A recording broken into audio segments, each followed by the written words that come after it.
Hi! This is Anu. Ayurved and mental health trainer. మనం ఈ మధ్య కాలంలో బాగా వింటున్నాము సోషల్ మీడియాలో. ఏంటి అనంటే హెచ్ఐవి. సో, ఈ హ్యూమన్ ఇమ్యూనో డెఫిషియన్సీ వైరస్ ఏదైతే ఉందో, ఇది బాగా స్ప్రెడ్ అయ్యి ఉండింది. అండ్ ఐటీ సెక్టార్‌లో ఎక్కువగా వచ్చింది అనని చెప్పి, ఈ మధ్య బాగా టాక్ అయితే బయట వినిపించింది. అసలు ఎందుకు ఈ హెచ్ఐవి ఇట్లా వస్తుంది? అండ్ ఐటీ సెక్టార్‌లోనే నిజంగానే ఎక్కువగా ఉందా? లేదు అంటే కామన్ పీపుల్స్‌లో గూడా ఉంటుందా? అసలు రీజన్ ఏంటి? ఇది ఎంతవరకు నిజం అని చెప్పి మీకు డౌట్ ఉండొచ్చు. అయితే వినండి. సో, ఈ డిసీజ్ అనేది నాట్ ఓన్లీ ఐటీ ఫీల్డ్ ఎవరికైతే మల్టిపుల్ పార్ట్నర్స్‌తో సెక్షువల్ రిలేషన్ ఉంటూ అండ్ సెక్షువల్ హైజీన్ లేకుండా అండ్ దానితో పాటు టీబీ లాంటి డిసీజెస్ ఉన్నా, లేదు అంటే ఏమైనా సర్జరీస్ చేయించుకునేటప్పుడు ప్రాపర్ టెస్టులు లేకుండా బ్లడ్ ట్రాన్స్‌ఫర్మేషన్ జరిగినా, లేదు అంటే ఏదన్నా కొట్లాట్లకు వెళ్ళినప్పుడు పెద్ద పెద్ద గాయాలు తగిలి, అటు ఇటు బ్లడ్స్ ఏమన్నా తగిలినప్పుడు, ఇటువంటి టైంలో కూడా ఇది వచ్చే ఛాన్స్ అనేది ఉండింది. అండ్ దానితో పాటు చాలామందికి మాకు ఎప్పుడో ఒక 15 సంవత్సరాల క్రితం రిలేషన్ ఉండింది. ఇప్పుడు మాకు ఏ రిలేషన్ లేదు. అండ్ నేనెప్పుడూ హెల్తీగానే ఉన్నాను. ఈ 15 ఇయర్స్ నుంచి గూడా నేనెవ్వరిని కన్సల్ట్ అవ్వలేదు. లైక్ నేను ఏ అన్నోన్ పర్సన్‌తో గూడా నాకు ఫిజికల్ రిలేషన్, సెక్షువల్ రిలేషన్ లేదు. బట్ నాకిప్పుడెందుకు డయాగ్నైస్ అయింది చెప్పి చాలామంది నన్ను అడుగుతూ ఉంటారు. అయితే వినండి. మీరు మీ బాడీలో ఇమ్యూనిటీ బాగా స్ట్రాంగ్‌గా ఉండి, మీరు బాగా హెల్తీగా, బలంగా ఉండి అండ్ దానితో పాటు మీరు మంచి ఫుడ్ తింటూ ఈ 10-12 ఇయర్స్ మీరు మంచి ఫుడ్ తింటూ లైఫ్ లీడ్ చేస్తే, మీరు 11 లేదా 10, 12 సంవత్సరాల ముందు మీకు ఎవరితోటైనా రిలేషన్ ఉంటే, ఇది మీ బాడీలో ఇమ్యూనిటీ స్ట్రాంగ్‌గా ఉండడం వల్ల ఈ వైరస్ అనేది మీకు విండో పీరియడ్‌లో ఉంటుంది. బయటకి స్ప్రెడ్ అవ్వకుండా. సో, అందుకని మీకప్పుడున్నా కూడా ఒక్కొక్కసారి ఇలాగ కనిపించకపోవచ్చు. బట్ ఎప్పుడైనా కూడా విండో పీరియడ్‌లో ఉందా? లేదా? అని కూడా మీరు ఒక టెస్ట్ ఉంటుంది. అది చేయించుకోవడం మంచిది. అండ్ దానితో పాటు ఎప్పుడైతే ఇటువంటి రిలేషన్స్ పెట్టుకుంటారో, ఇటువంటి వాళ్ళకి నాట్ ఓన్లీ హెచ్ఐవి లాంటి క్రానిక్ డిసీజెస్, ఎస్టీడీ ఇన్ఫెక్షన్స్ చాలా ఉన్నాయి.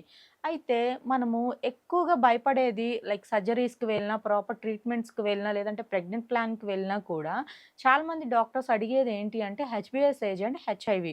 ఈ 2 టెస్ట్స్ వచ్చేసి మ్యాండేటరీగా అడుగుతారు. ఎందుకు అంటే ఈ 2 టెస్ట్స్ చేయించినప్పుడు ఏమైనా ఇవి డయాగ్నోస్ అయ్యి పాజిటివ్ అని చూపిస్తే వీళ్ళకేమైనా ప్రాపర్ ట్రీట్మెంట్ ఏమన్నా ఇప్పించడం, లేదు అంటే వీళ్ళకి వాడే ఆ సర్జికల్స్ ఏమైతే ఉంటాయో ఆ ఇన్‌స్ట్రుమెంట్స్ అవన్నీ కూడా స్పెషల్లీ యూజ్ చేయడానికి కొంతమంది చెప్తూ ఉంటారు. అండ్ దానితో పాటు ఇది ఉన్న వాళ్ళకి అదర్ ట్రీట్మెంట్స్ గూడా కొంచెం ఎక్స్‌పెన్సివే ఉంటాయి అని బయట కొంత టాక్ అండ్ కొంతమంది క్లయింట్స్ చెప్తుంటే వింటూ ఉంటాను నేను కూడా. అయితే ఈ రెండిటిని మరి తగ్గించుకోగలమా? లేమా? అని చెప్పి చాలామంది డౌట్‌లయితే ఉన్నాయి. ఫస్ట్ ఆఫ్ ఆల్ ఇది వచ్చిన వాళ్ళకి వీళ్ళ బాడీలో ఒక్కొక్కళ్ళకి ఒక్కొక్క సింప్టమ్ ఉంటుంది. చాలామంది నేను ఇంటర్వ్యూస్ ఇచ్చినప్పుడు చెప్తుంటాం గదా! సింప్టమ్స్. మరి మాకు ఈ సింప్టమ్ ఎందుకు లేదని కూడా అడుగుతూ ఉంటారు. లైక్ మాకు ర్యాషెస్ ఏం లేవండి. కానీ జ్వరము, బాడీ పెయిన్స్ మాత్రమే ఉంటున్నాయి. మిగిలినవి ఎందుకు లేవు అనని అడుగుతారు. లైక్ ఎందుకు అనంటే అన్ని సింప్టమ్స్ ఒక పర్సన్‌కి ఉండాలని లేదు. అండ్ అన్ని సింప్టమ్స్ ఉండకూడదని గూడా లేదు. ఆ పర్సన్ యొక్క లైఫ్ స్టైల్‌ని బట్టి అండ్ వాళ్ళ బాడీలో ఉండే ఇమ్యూన్ సిస్టమ్‌ని బట్టి కొన్ని సింప్టమ్స్ కనిపించొచ్చు. అండ్ కొన్ని కనిపించకపోవచ్చు.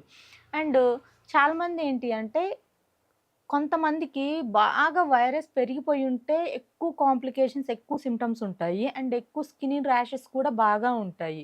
ఇటువంటి వాళ్ళేంటి అంటే ప్రాపర్ న్యూట్రిషన్ తీసుకోకపోవడం అండ్ కొంచెం రెస్ట్‌లెస్ లైఫ్ అయ్యుండడం ఇటువంటి ప్రాబ్లమ్స్ గూడా ఉంటాయి. సో, అందుకని వైరస్ ఉన్నప్పుడు ఎవరికైనా కూడా ఫుడ్ బాగా తినటం అండ్ వర్క్ చేసుకోండి. ఎంత వర్కయితే చేస్తారో, ఆ వర్క్ బ్యాలెన్సింగ్‌గా రెస్ట్ తీసుకోవడం గూడా అలవాటు చేసుకోండి. అండ్ మెంటల్ హెల్త్‌ని కరెక్ట్ చేసుకోండి. ఇది. అయితే చాలామంది ఇంకో క్వెషన్ ఏమని అడుగుతున్నారు అంటే, ఈ హెచ్ఐవి ఉంటే ఒకటే హౌస్‌లో మేము ఉండొచ్చా? యెస్ అండి. అందరూ ఒకే హోమ్‌లో కలిసుండొచ్చు. Sexual relation and blood transformation ఈ 2 లేకుండా ఉంటే, మీరు ఒకే కాట్ మీద స్లీప్ చేసినా కూడా మీకు హెచ్ఐవి అనేది అటాక్ అవ్వకుండా ఉంటుంది. అండ్ సేమ్ వాష్‌రూమ్స్ యూజ్ చేయొచ్చు. ఒకే ప్లేట్‌లో ఫుడ్ తినొచ్చు. కిడ్‌ని ఎత్తుకొని ఆడించొచ్చు. ఇంకా నార్మల్లీ ఇంట్లో అన్ని యాక్టివిటీస్ చేసుకోవచ్చు. ఈ 2 కాకుండా మిగిలినవి లైక్ మీరు అగ్రికల్చర్ చేసుకోవచ్చు. గేదెలుంటే వాటికి గడ్డి తెచ్చి వేసుకోవచ్చు. అండ్ వెయిట్స్ క్యారీ చేయొచ్చు. మీ ఇంట్లో వాళ్ళకి బాగాలేకపోతే వాళ్ళకి మీరేమైనా హాస్పిటల్స్‌కి అలాంటివి తీసుకెళ్ళొచ్చు. వాళ్ళకేమైనా ఓపిక లేనప్పుడు, లేదు అంటే వాళ్ళు టైర్డ్‌గా ఉన్నప్పుడు కలిపి మీ చేత్తో అన్నం పెట్టొచ్చు. సో, ఇంకా యాజ్ ఇట్ ఈస్‌గా అన్నీ చేసుకోవచ్చు. ఆ 2 తప్ప. సో, ఇటువంటి డౌట్స్ ఉన్నవాళ్ళు వీటిని అర్థం చేసుకోండి. కాకపోతే ఏ హోమ్‌లోనైతే, హౌస్‌లోనైతే స్మాల్ కిడ్స్ ఉంటారో, బిలో 10 ఇయర్స్ పిల్లలుంటారో, అటువంటి వాళ్ళకి మాత్రం సలైవా పెట్టకూడదు. అంటే మీ ఎంగిలితో కూడిన ఫుడ్‌ని వాళ్ళ నోట్లో పెట్టకూడదు. అంటే కొంతమంది ఏం జేస్తారు అంటే పెద్దవాళ్ళు, పిల్లలకి ప్రాపర్ డైజెషన్ ఉండదు అని చెప్పి కొన్ని గట్టిగా ఉండే పదార్థాలుంటాయి గదా! లైక్ ఏమైనా ఫ్రూట్స్ కానీ, ఇంకేమైనా కూడా చికెన్ పీసెస్ అలాంటివి వీళ్ళ నోట్లో పెట్టేసుకొని నమిలి తీసి అది మళ్ళీ వాళ్ళ నోట్లో పెడుతుంటారు. అలా పెట్టకూడదు. ఇది చాలా పెద్ద తప్పు. ఏంటి అంటే మీకు నాట్ ఓన్లీ ఈ డిసీజ్, ఏ డిసీజ్ అయినా కూడా అసలు ఏమైనా చిన్న చిన్న బ్యాక్టీరియాలుంటే వాళ్ళకలా వచ్చేస్తాయి గదా! అందుకని అటువంటి మిస్టేక్స్ చేయకండి. ఎందుకంటే చిన్న పిల్లల్లో వీక్ ఇమ్యూనిటీ ఉంటుంది. ఇలా సెలైవాతో తీసి పెట్టడం వల్ల మీకేమైనా హెచ్ఐవి పాజిటివ్ ఆర్ హెచ్‌బీఎస్ ఉంటే ఒక 50% ఉంటుంది వచ్చే ఛాన్స్. 50% మేము చెప్పలేము. ఇది. అండ్ ఈ హెచ్ఐవి ఉన్న వాళ్ళకి ప్రాపర్ డైట్ కావాలి అన్నా, కౌన్సెలింగ్ కావాలి అన్నా, అండ్ ఓన్లీ డైట్ తోటే దీన్ని కంట్రోల్ చేసుకుంటాము. అండ్ మెంటల్లీ మేము కొంచెం డిప్రెస్డ్‌గా ఉన్నాము. అండ్ మాకు కొంచెం బ్రెయిన్ వాష్ కావాలి అనుకునేవాళ్ళు, ప్రాపర్ మెడికేషన్, డైట్ కావాలనుకునేవాళ్ళు స్క్రీన్ మీద మన నంబర్ కనిపిస్తుంది. కాల్ చేసి అపాయింట్‌మెంట్ బుక్ చేసుకోండి. అండ్ ఇంకొకటేంటి అంటే అందరూ హైదరాబాద్ క్లినిక్‌కే రావాలని లేదు. డిఫరెంట్ ప్లేసెస్‌లో డిఫరెంట్ డిస్టెన్స్ తోటి ఉంటుంటారు. సో, అటువంటి వాళ్ళు ఆన్‌లైన్ అండ్ ఆఫ్‌లైన్ కన్సల్టేషన్స్ 2 మన దగ్గర అవైలబుల్‌గా ఉన్నాయి. ఆహ్, లైక్ కాల్ చేసి స్క్రీన్ మీద ఉన్న నంబర్‌కి మీరు అపాయింట్‌మెంట్ బుక్ చేసుకుంటే మీకు ఏది కావాలంటే అది. లైక్ ఆన్‌లైన్ అయినా, ఆఫ్‌లైన్ అయినా 2 పాసిబుల్ ఉంటాయి మన దగ్గర. Thank you.